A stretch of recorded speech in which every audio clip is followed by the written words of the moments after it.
తిరిగి BCN news కి స్వాగతం.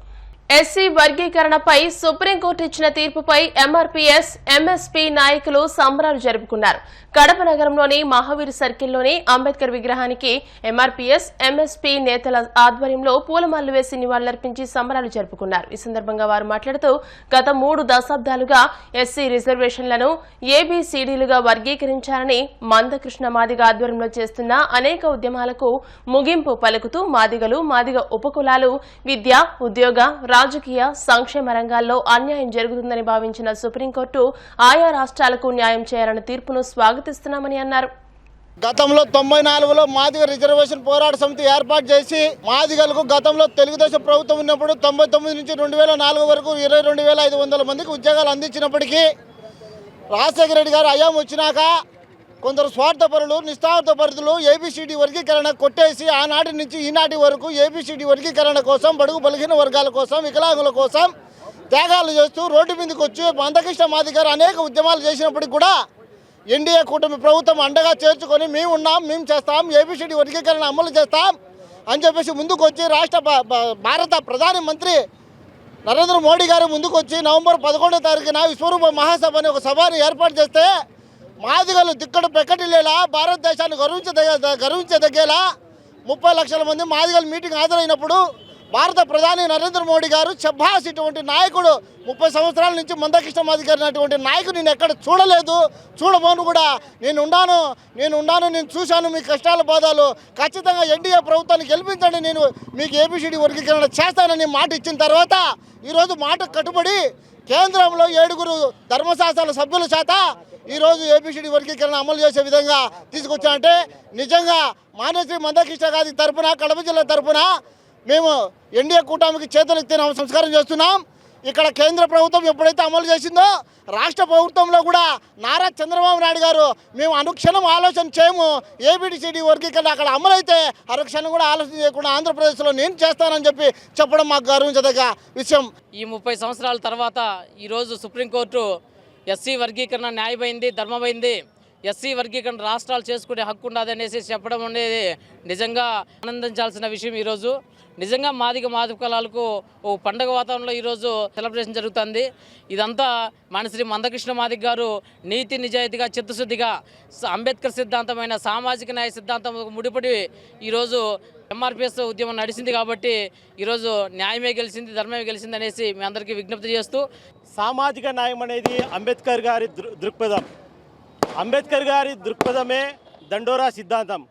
గత 30 సంవత్సరాలుగా గౌరవ మాన్యశ్రీ మందకృష్ణ మాదిగ గారి నాయకత్వంలో మరి ఎస్సీ వర్గీకరణ కోసం అలుపెరగని పోరాటం జరిగినటువంటి విషయం మనకందరికీ తెలిసిందే. ఈరోజు దేశంలో అత్యున్నతమైనటువంటి న్యాయస్థానము సుప్రీంకోర్టు 7 జడ్జీల ధర్మాసనము ఎస్సీ వర్గీకరణ అంశంపై తుది తీర్పు వెల్లడించడం జరిగింది. ఈ తుది తీర్పు వలన దేశంలో ఉన్నటువంటి అణగారిన వర్గాలకందరికీ కూడా సామాజిక న్యాయం జరిగిందని ఈరోజు మేము భావిస్తూ ఉన్నాం. ఇక నుంచి ఈ సిద్ధాంతము అందరి శ్రేయస్సు కోసం ఉపయోగపడుతుందని మేము భావిస్తూ మరి కృష్ణ మాదిగ గారిని మరి యావత్ జాతి అందరూ కూడా గుర్తించుకుంటారు. దేశంలో అత్యున్నత న్యాయస్థానమైన సుప్రీంకోర్టు ఎస్సీ వర్గీకరణ విషయంగా ఇచ్చిన తీర్పు చాలా బాధాకరమని రాష్ట్ర మాల మహానాడు రాష్ట్ర ప్రధాన కార్యదర్శి తాళ్లపాక వినోద్ కుమార్ పేర్కొన్నారు.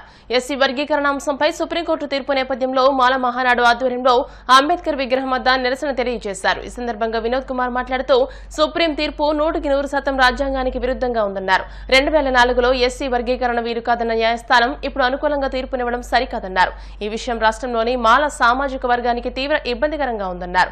ఎన్డీఏ ప్రభుత్వం విభజించి పాలించే విధంగా ముందుకు వెళుతూ అన్నదమ్ముల్లా కలిసిమెలిసి ఉన్న తమ మధ్య వైషమ్యాలు నెలకొనేలా వ్యవహరించడం తగదన్నారు. ఈ కార్యక్రమంలో మాల మహానాడు నాయకులు సాగర్, వినయ్ కుమార్ తో పాటు ఇతర నాయకులు పాల్గొన్నారు.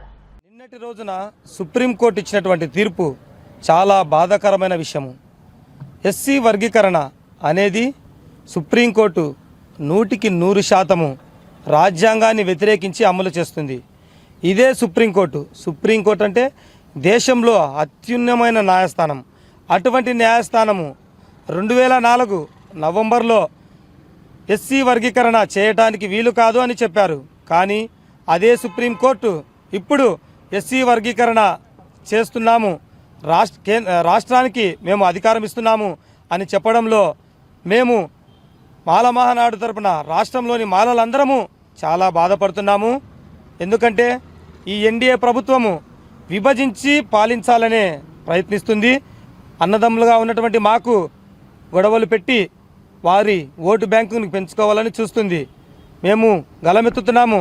మాల మహానాడు తరపున ఎంత దూరమైనా పోతాము. ఎందుకంటే సుప్రీంకోర్టు రాజ్యాంగాన్ని వ్యతిరేకిస్తుంది. సుప్రీంకోర్టు అన్నది రాజ్యాంగానికి లోబడి ఉండాలి తీర్పు. కానీ అలా లేకుండా కేంద్ర ప్రభుత్వం, కేంద్రంలో ఉన్నటువంటి అధికారులు ఎలా చెప్తే అలా తీర్పునిస్తున్నారు. ఈ ఉద్యమాన్ని మేము ఇంతటితో ఆపేది ఉండదు. ఎందుకంటే ఆర్టికల్ 341 ప్రకారము మీరు వర్గీకరణ కాదు అని సుప్రీంకోర్టే తీర్పిచ్చున్నారు. అదే సుప్రీంకోర్టు 2 మాటలు మాట్లాడడం తగదు. పల్నాడు జిల్లా సత్తెనపల్లి పట్టణంలో నిర్మాణంలో ఉండి నిరుపయోగంగా ఉన్న భవనాలను ఎమ్మెల్యే కన్నా లక్ష్మీనారాయణ పరిశీలించారు. ఈ సందర్భంగా ఆయన పట్టణంలోని ప్రధాన రహదారి వెంబడి ఉన్న జడ్పీ గెస్ట్ హౌస్, ముస్లిం షాదీఖానా, టిట్కో ఇళ్లను సంబంధిత అధికారులతో కలిసి సందర్శించారు. అనంతరం ఆయన అధికారులకు తగు సూచనలు చేసి సమగ్ర నివేదిక ఇవ్వాలని ఆదేశించారు. తెలంగాణ రాష్ట్రంలోని భద్రాద్రి కొత్తగూడెం జిల్లా సీతారామ ప్రాజెక్టులో మరో కీలక ఘట్టం ఆవిష్కృతమైంది. Sitarama project pump house 2 trial run success అయింది. ములకలపల్లి మండలం పూసుగూడెం వద్ద Sitarama project pump house phase 2 విజయవంతమవగా ట్రయల్ రన్ పూర్తయింది. గోదావరి జలాలను అధికారులు దిగువకు విడుదల చేశారు. బాహుబలి మోటార్లు 6 ఉండగా ఒక మోటార్తో 1500 క్యూసెక్కుల నీటిని ట్రయల్ ద్వారా ఇరిగేషన్ అధికారులు దిగువకు విడుదల చేశారు. అనంతపురం జిల్లా గార్లదిన్న మండలంలోని ఆర్ఎస్ కల్లూరు స్టేట్ బ్యాంక్ ఏటీఎంలో నగదును గుర్తు తెలియని దుండగులు చోరీ చేశారు. గ్యాస్ కట్టర్తో ఏటీఎంను పగలగొట్టి అందులో ఉన్న నగదు దోచుకెళ్లారు. చోరీకి పాల్పడింది రాజస్థాన్కి చెందిన దొంగలుగా పోలీసులు అనుమానం వ్యక్తం చేస్తున్నారు. ఘటనా స్థలానికి పోలీసులు చేరుకుని దర్యాప్తు చేపట్టారు. సీసీ కెమెరాల్లో రికార్డైన దృశ్యాలను వారు పరిశీలించారు. వార్తలు ముగించే ముందు ముఖ్యాంశాలు మరోసారి.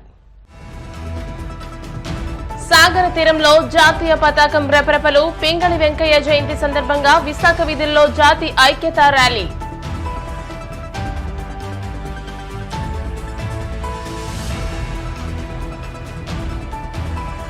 కాకినాడ పోలీస్ పరేడ్ మైదానంలో స్వాతంత్ర్య వేడుకలకు ఏర్పాట్లు. అధికారులకు కలెక్టర్ దిశానిర్దేశం.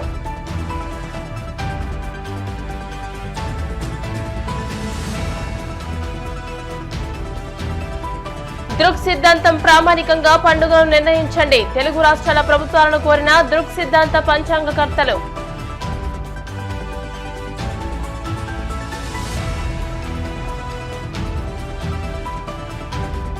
వర్గీకరణ విషయంలో ఎంఆర్పీఎస్ సంబరాలు. నిరసనలు తెలియజేస్తున్న మాల మహానాడు సంఘాలు.